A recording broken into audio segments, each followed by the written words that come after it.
जय मां इंद्राक्षी। इंद्राक्षी धाम में दर्शकों आप सभी का हम हार्दिक स्वागत करते हैं। आज के दिन जिन जातकों का जन्म दिवस है, मैरिज एनिवर्सरी है, उन सभी को हमारी तरफ से बहुत बहुत शुभकामनाएं। आज हम बात करने वाले हैं, एक रेखा हथेली में ऐसी होती है, अगर ये किसी के भी हो तो उस व्यक्ति को जीवन में प्रसिद्धि मिलेगी ही मिलेगी। बहुत लोग, भाई नेम फेम की तो दुनिया है, हर व्यक्ति चाहता है उसका नेम फेम हो, लेकिन अगर ये रेखा व्यक्ति की हथेली में है तो उस व्यक्ति को सुनिश्चित हो जाना चाहिए।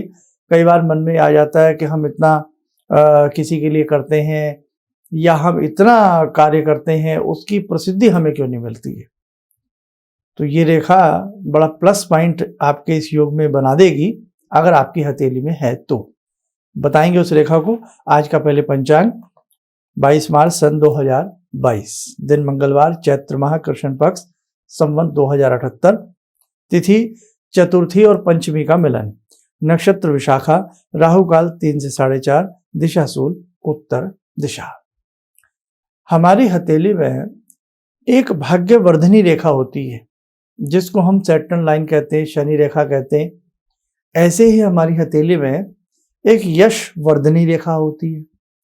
जिस व्यक्ति की हथेली में यह यशवर्धनी रेखा होती है उसको यश, सुयश, प्रसिद्धि की प्राप्ति होती है। आइए जाने।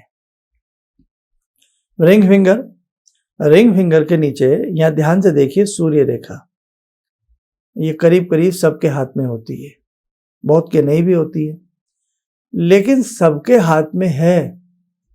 लेकिन रेखा वो होनी कैसी चाहिए, सब्जेक्ट ये है। तभी उस रेखा की प्रसिद्धि या उस रेखा से आपको लाभ की प्राप्ति होगी।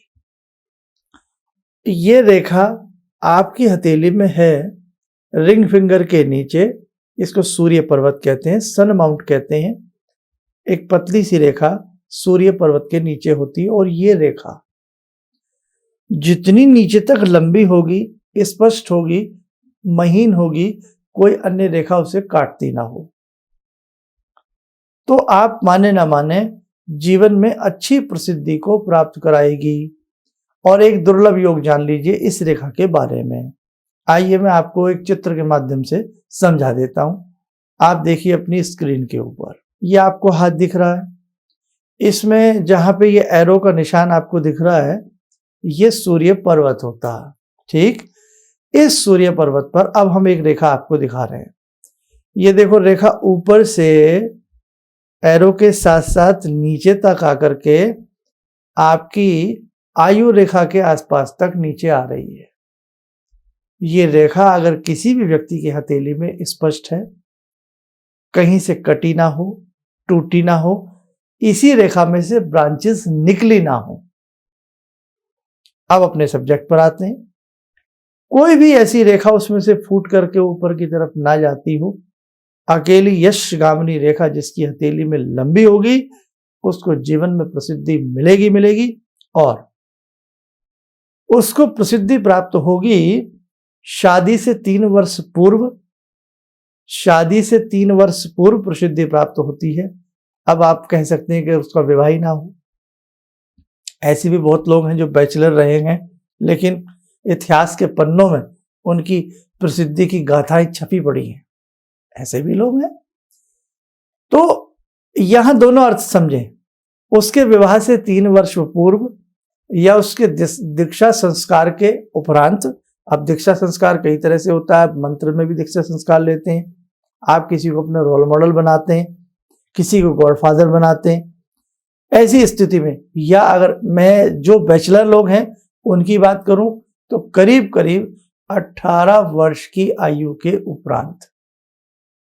और जो ग्रस्त जीवन में, जिनकी हथेली में ग्रस्त जीवन का योग लिखा ही लिखा है कि गृहस्थी का सुख मिलेगा ही मिलेगा। जी हाँ, ये भी इंसान की हथेली में होता है कि क्या इसको परिवार का सुख मिलेगा, क्या इसको परिवार का सुख नहीं मिलेगा, क्या इसका विवाह होगा, चाहे वो मेल फीमेल कोई भी हो, कोई भी जातक हो, क्या दाम्पत्य जीवन इसका मधुर रहेगा।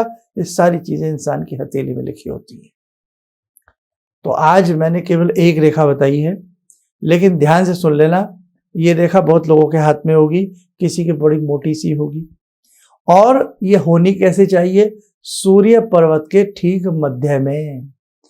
ये रिंग फिंगर का नीचे सूर्य पर्वत है, इसके ठीक बीचों बीच होनी चाहिए।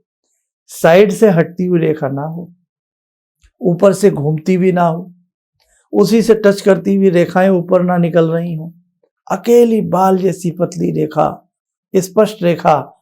आप देखो भाई, ये बहुत कम लोगों के हाथ में होगी। ये लाखों में 2-4 व्यक्ति होते हैं जिनके हाथ में इस प्रकार की रेखा होती है। इतिहास के पन्नों में सभी का नाम दर्ज नहीं हो सकता। बहुत कम ऐसे लोग होते हैं जो जीवन में जीते जीते एक इतिहास बना जाते हैं। तो भगवान करे सबकी हथेली में, हम तो ये कह सकते हैं। लेकिन जहां ये रेखा है वहां प्रसिद्धि उसको भरपूर मिलेगी, और वो न जाने कितने दिलों की धड़कन बन सकता है वो व्यक्ति, और वो न जाने कितने लोगों का आइकॉन बन सकता है। बहुत सारी बातें इस रेखा से जन्म लेती हैं। अब इसके थोड़ा सा समकक्ष बातें करते हैं।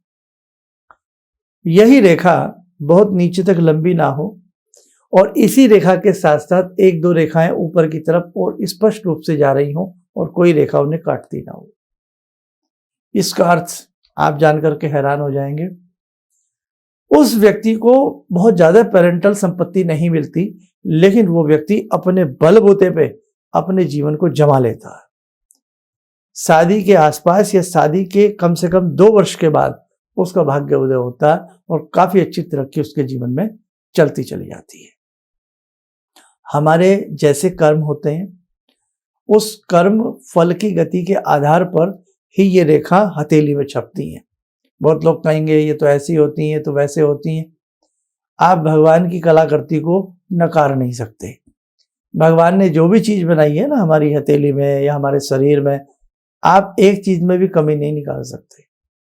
और एक चीज की भी शरीर में कमी हो जाए तो आप उसकी भरपाई करते करते, हॉस्पिटलों के चक्कर काटते काटते जिंदगी गंवा बैठते हैं कई बार हम लोग। एक आंख निकल जाए, सोचो कैसे लगेंगे, क्या होगा। दांत ना हो, बाल ना हो, हैं। अब देखो ना, कम उम्र में बहुत लोगों के बाल झड़ जाते हैं, तो हेयर ट्रीटमेंट लेते लेते समझ जाइए अब आप, है ना। बहुत लोगों की स्किन अच्छी नहीं होती, तो चेहरे के लिए कितनी सारी क्रीमें, कितना सारा आडंबर, है ना, भरी पड़ी है दुकानें साहब। तो भैया कुदरत ने जो चीज बना दी है ना, अब कुदरत ने जो चीज बनाई है उसे आप नकार नहीं सकते। बाकी अपवाद तो हर चीज के हैं। ऐसी हथेली में जो रेखाएं भगवान ने अंकुरित की हैं, वो हमारे कर्मों के आधार पर की हैं। हमने जैसे कर्म किए वैसी रेखाएं हमारे हाथ में उत्पन्न हो जाती हैं। तो इस सब्जेक्ट को शायद आप दोबारा से फिर सुनिएगा पूरी वीडियो को, तो आपको इस रेखा के बारे में और भी गंभीरता से समझ में आएगा। आइए, समय हो चला आज की ध्यान साधना का। आज की ध्यान साधना में जुड़ते हैं हम भगवान हनुमान जी से। ओम अतुलित बलधामं हेमशैलावदेयं धनुजवन कृशानु ज्ञानिनामग्रगण्यं सकलगुणनिधानं वानराणामधीशं रघुपतिप्रियभक्तं वातजातं नमामि। मनोजवं मारुततुल्यवेगं जितेन्द्रियं बुद्धिमतां वरिष्ठं वातात्मजं वानरयूथमुख्यं श्रीरामदूतं शरणं प्रपद्ये। श्रीरामदूतं शरणं प्रपद्ये। रामाय रामभद्राय रामचन्द्राय वेदसे श्रीरघुनाथनाथाय सीताया पतये नमः। श्री हनुमंताय नमः। कवच बनाएं, ध्यान करें, बाबा का शुभ आशीष हम सबके ऊपर बरस रहा है।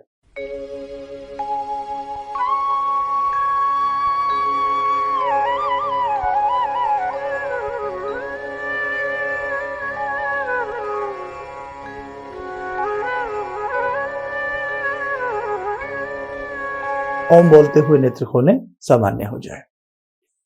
जिन लोगों के पास उनकी डिटेल ना हो, डेट ऑफ बर्थ ना हो, समय का पता ना हो, आपके आसपास कोई अच्छे पामिस्ट हों, हाथ देखने वाले हों, ऐसी स्थिति में उन्हें अपना हाथ दिखाएं और जिन समस्याओं से आप घिरे हैं उन समस्याओं से निकलने का एक अच्छा मौका, एक अच्छा रास्ता सामुद्रिक शास्त्र आपको प्रदान करता है। आप स्वस्थ रहें, सुखी रहें। इन्हीं शुभकामनाओं के साथ हम अपनी वाणी को विराम देते हैं। जय मां इंद्राक्षी। तो आपका मैं रेगुलर में देखता हूँ 6:30 बजे का, यानी हवा निकाल के टाइम। तो आपने एक मंत्र बताया था, ओम वैश्यमुखी राजमुखी स्वाहा। जी, मेरा ऑफिस में हमेशा कलकत्ता में जो होता है, कोई भी हो, बैक ऑफिस में कोई झमेला, खिटपिट, बॉस के साथ खिटपिट, इधर पार्टनर्स के साथ खिटपिट हमेशा लगा रहता था। कुछ भी हो जाए, बात करो, चिढ़ जाता था। ये रेगुलर मैं सुबह पूजा करने के बाद वहीं पे पूजा घर में ही बैठ के मैं 21 बार आपने कहा था, मैं 21 बार डेली जाप करता हूँ। अभी बहुत शांति से हूँ पंडित जी, कोई प्रॉब्लम नहीं है। किसी भी समस्या के समाधान के लिए मिले प्रसिद्ध हस्तरेखा एवं वास्तु विशेषज्ञ प्रोफेसर धर्मेंद्र शर्मा जी से। नोट: शिविर में भाग लेने हेतु एवं व्यक्तिगत रूप से मिलने के लिए कॉल करने का समय सुबह 10 बजे से शाम 6 बजे तक। हमारे विभिन्न ज्ञानवर्धक कार्यक्रम देखने के लिए आप हमें अभी सब्सक्राइब करें, बेल आइकन को प्रेस करें ताकि आप देख सकें हमारा कार्यक्रम सबसे पहले। और अधिक जानकारी के लिए फेसबुक पेज को लाइक करना न भूलें।